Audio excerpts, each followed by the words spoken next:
ഇന്നത്തെ റെസിപ്പി നമുക്ക് സിമ്പിളായിട്ട് തന്നെ വളരെ കുറഞ്ഞ ഇൻഗ്രീഡിയൻസ് വെച്ചിട്ട് എളുപ്പത്തിൽ തയ്യാറാക്കി എടുക്കാൻ പറ്റിയിട്ടുള്ള കിടിലൻ സ്നാക്കിൻ്റെയാണ് കേട്ടോ. അപ്പോൾ എല്ലാവർക്കും ഒരേപോലെ ഇഷ്ടമാവുന്ന ഒരു സ്നാക്ക് നമ്മുടെ വീട്ടിൽ ഈത്തപ്പഴമൊക്കെ ഉണ്ടെങ്കിൽ പെട്ടെന്ന് തന്നെ ഉണ്ടാക്കിയെടുക്കുകയും ചെയ്യാം. ഇപ്പോൾ ഈ ടേസ്റ്റി ആയിട്ടുള്ള സ്നാക്ക് ഉണ്ടാക്കിയെടുക്കാനും വേണ്ടിയിട്ട് കുറച്ച് ഈന്തപ്പഴം എടുത്തിട്ടുണ്ട്. പിന്നെ അത്യാവശ്യം സോഫ്റ്റ് ആയിട്ടുള്ള ഈന്തപ്പഴം തന്നെ നോക്കിയിട്ട് എടുക്കുകയും ചെയ്യാം കേട്ടോ.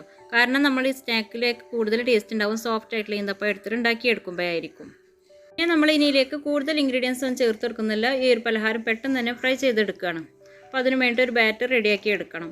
അപ്പോൾ ഇതിനായിട്ടൊരു ബൗളിലേക്ക് നമുക്കൊരു 1/4 കപ്പ് മൈദ മാവും പിന്നെ ഇതിലേക്ക് മധുരം ബാലൻസ് ചെയ്യാൻ വേണ്ടിയിട്ട് ഒരു നുള്ളു ഉപ്പും കൂടെ ചേർത്തിട്ട് അല്പം വെള്ളം വെച്ചിട്ട് കട്ടിക്കുള്ള ബാറ്റർ ഉണ്ടാക്കിയെടുക്കണം.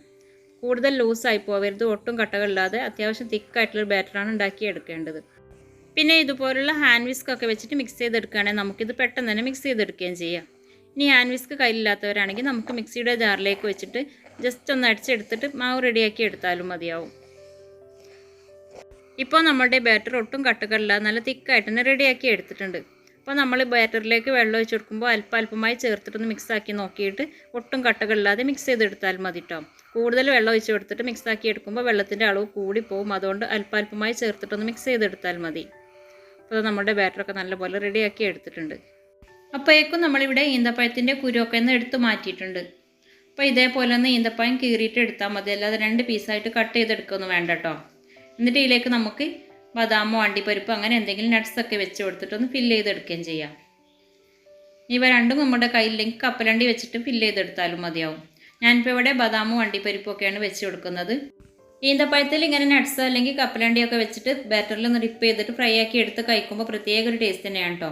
അപ്പോൾ നമുക്ക് ഓരോ ഈന്തപ്പഴത്തിലേക്കും ഇതേപോലെ അണ്ടിപ്പരിപ്പും ബദാമും ഒക്കെ വെച്ചിട്ടൊന്ന് ഫില്ല് ചെയ്തെടുക്കാം. ഈ നട്ട്സൊക്കെ വെച്ചിട്ട് ഈന്തപ്പഴം കൊണ്ട് തന്നെ ഇതേപോലെ ഒന്ന് കവർ ചെയ്തെടുക്കുകയും വേണം. അപ്പോൾ നമുക്ക് ബാക്കിയുള്ള എല്ലാ ഈന്തപ്പഴത്തിലും ഇതേപോലെ നട്ട്സ് വെച്ചിട്ട് നല്ലപോലെ ഒന്ന് കവർ ചെയ്തെടുക്കുകയും ചെയ്യാം. ഇപ്പോൾ ഞാനിവിടെ എല്ലാ ഈന്തപ്പഴവും ഇതേപോലെ നട്ട്സ് വെച്ചിട്ടൊന്ന് കവർ ചെയ്തെടുത്തിട്ടുണ്ട്. പിന്നെ നമ്മുടെ കയ്യിൽ കപ്പലണ്ടിയൊക്കെ ഉണ്ടെങ്കിൽ 3-4 കപ്പലണ്ടിയൊക്കെ വെച്ചിട്ടും ഇത് ഫില്ല് ചെയ്തെടുത്തിട്ട് നല്ലപോലെ കവർ ചെയ്തെടുത്തിട്ട് ഫ്രൈ ചെയ്തെടുക്കുമ്പോൾ നല്ല ടേസ്റ്റ് തന്നെ ഉണ്ടാവും കേട്ടോ. പിന്നെ നമുക്ക് ഈ ഒരു പലഹാരം കാണുമ്പോൾ ഒന്നും മനസ്സിലാവില്ല നമ്മൾ ഈന്തപ്പഴത്തിലേക്ക് നട്ട്സ് വെച്ചിട്ടാണ് ഫ്രൈ ആക്കിയിട്ടുള്ളതെന്ന്. കഴിച്ചു നോക്കിയെങ്കിൽ തന്നെ ഈ ഒരു പലഹാരം ഇത്രയും ടേസ്റ്റിലാണ് ഉണ്ടാക്കിയിട്ടുള്ളതെന്നൊക്കെ മനസ്സിലാവുള്ളൂ. ഇതിലേക്ക് നമുക്ക് അല്പം ബ്രെഡ് ക്രംസിൻ്റെയും കൂടെ ആവശ്യം വരുന്നുണ്ട്.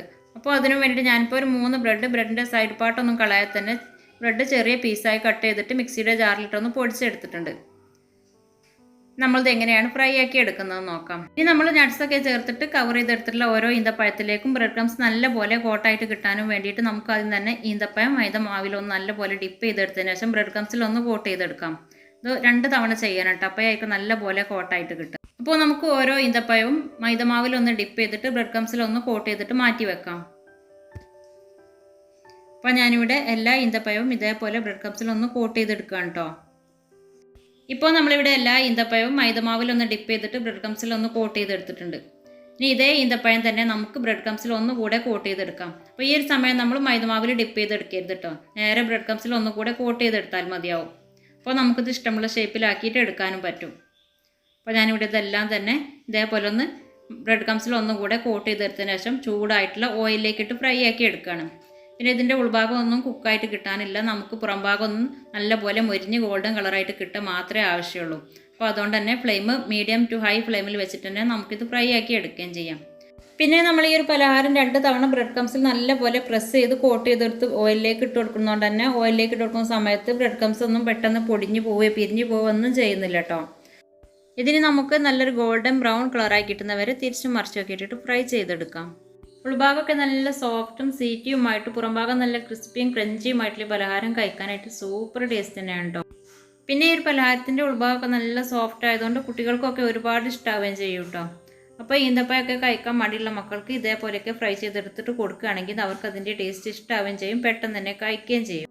അപ്പോൾ ഈന്തപ്പഴമൊക്കെ വീട്ടിലുണ്ടെങ്കിൽ നമുക്കിത് പെട്ടെന്ന് തന്നെ ഉണ്ടാക്കിയിട്ട് എടുക്കുകയും ചെയ്യാം. അപ്പോൾ നമ്മുടെ ഈ പലഹാരം നല്ലൊരു ഗോൾഡൻ ബ്രൗൺ കളറായി വന്നിട്ടുണ്ട്. നമുക്കിത് ഓയിലിൽ നിന്ന് മാറ്റാം. എന്നിട്ട് ഇതേപോലെ തന്നെ നമുക്ക് ബാക്കിയുള്ള പലഹാരവും റെഡിയാക്കി എടുക്കുകയും ചെയ്യാം. പിന്നെ ഇതുപോലുള്ള സിമ്പിളായിട്ടുള്ള ടേസ്റ്റി ആയിട്ടുള്ള ഒരുപാട് റെസിപ്പീസ് മുമ്പ് നമ്മുടെ ചാനലിൽ പോസ്റ്റ് ചെയ്തിട്ടുണ്ടായിരുന്നു.